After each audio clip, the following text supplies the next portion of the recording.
This is the Week in Review for TheTrumpet.com, Friday, December 16th, 2011. On Monday, NATO announced that it will permanently withdraw from Iraq by the end of the year. The last American troops in the country are expected to depart for home in the coming days. At Baghdad's own invitation, NATO has supported Iraq and trained its police and military forces for 7 years. In spite of NATO's willingness to continue the mission, Baghdad denied the offer earlier this year. On Wednesday, thousands of people in Fallujah celebrated the withdrawal in the streets. Fallujah was once a hotbed of insurgency. Watch for Iraq's eastern neighbor to fill the void of power and influence over a weakened Iraq. Based on Bible prophecy, the Trumpet has forecasted a dramatic increase in Iran's influence over Iraq. The NATO withdrawal will open the door for Iran to push even harder, not only against NATO and the U.S., but also against Europe's rising King of the North. Egypt held its second round of parliamentary elections on Wednesday.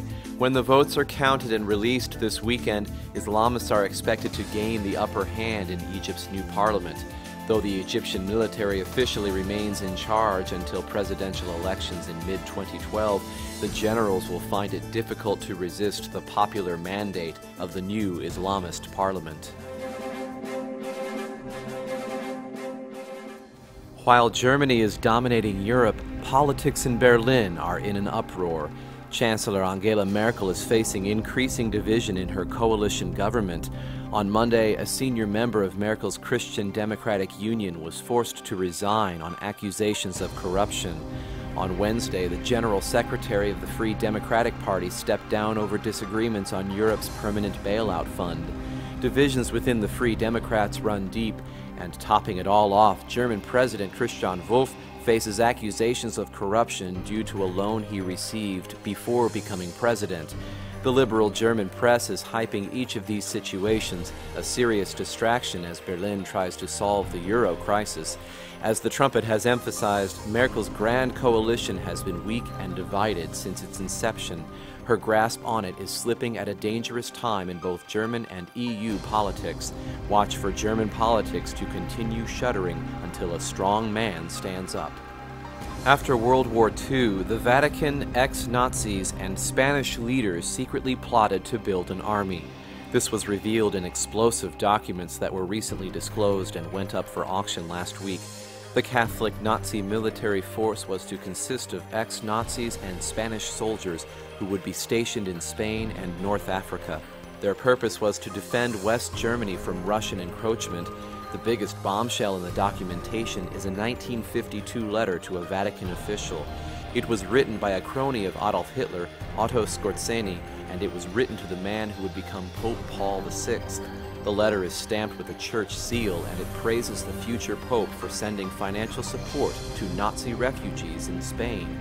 Even before the Nazis were defeated in World War II, Herbert Armstrong predicted they would go underground, ally with the Catholic Church, and ultimately bring about a Third World War. In 1945, the idea of Germany secretly plotting to rise again seemed ludicrous. Today, it is increasingly apparent that the plotting was ultimately successful.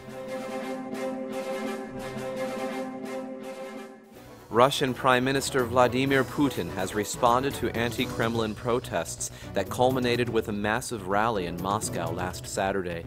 Tens of thousands of protesters demonstrated against what they said was widespread electoral fraud perpetrated by Putin and his party.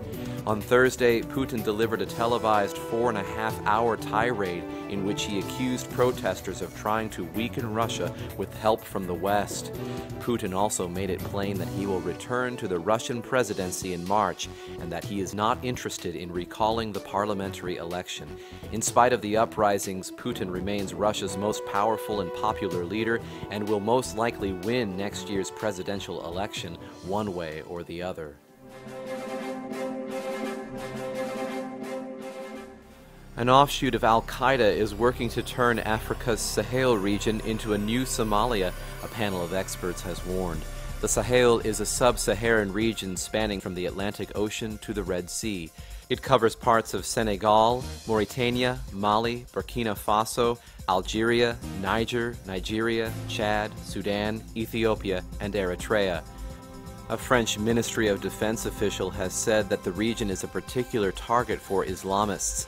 The official said Boko Haram militant Islamists in Nigeria and Al-Shabaab in Somalia may be working together. He also called for the international community and the European Union to take concrete action against the rise of Islam in this region. A record low of Americans are currently married, a Pew Research Center analysis of census data revealed.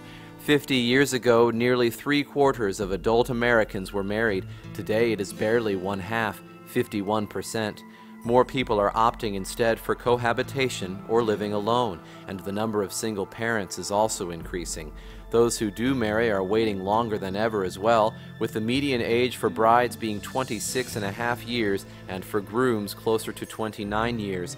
A Pew survey in 2010 found that 4 in 10 Americans believe marriage, the institution that has underpinned stable societies throughout history, is becoming obsolete.